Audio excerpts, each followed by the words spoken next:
Sportswear is set to release the Dunklo Wolf Grey in fall 2025 for $120, a tribute to the 1999 Putty Pro B, a standout from the pre-SB era.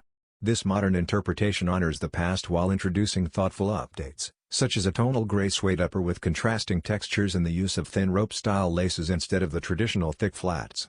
One of the more notable design shifts is the replacement of the brown gum sole from the original with a matching gray sole, reinforcing the sleek, monochromatic aesthetic.